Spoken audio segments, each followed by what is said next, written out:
Hey guys, Marcus Catkin from Blindside Football coming at you with another daily fantasy update. Before we get into the waiver wire pickups of this week, which are few and far between, let's jump into obviously the big news of the day with Adrian Peterson pleading no contest to his child abuse charges.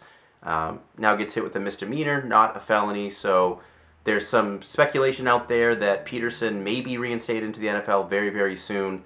And according to Chris Mortensen, could very likely come back this year.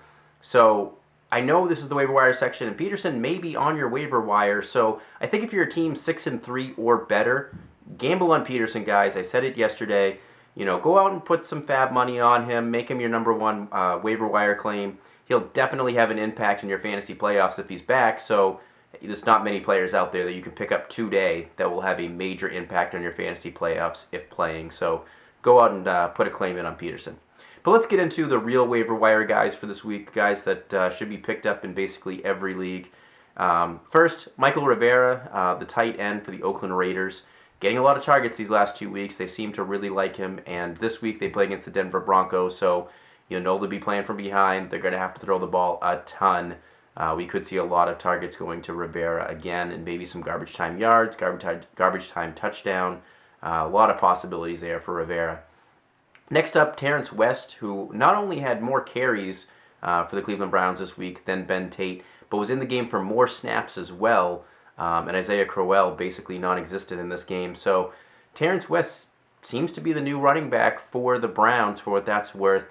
We've talked about it before in the podcast. The Browns' run game hasn't been as good after they've lost offensive lineman Alex Mack.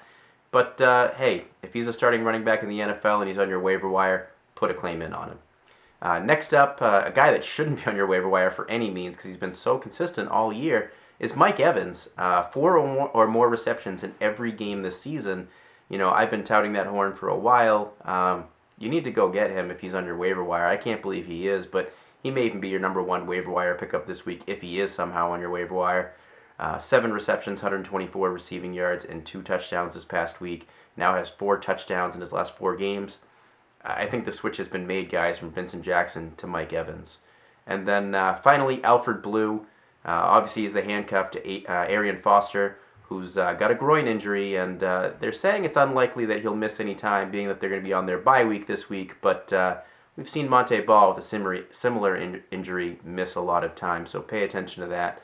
And lastly, for anybody out there considering Mark Sanchez, just don't, guys. I don't care that he had the 2 touchdowns this past weekend. Don't consider Mark Sanchez. Don't forget to subscribe below for my daily fantasy updates and follow me on Twitter @MarcusCatkin.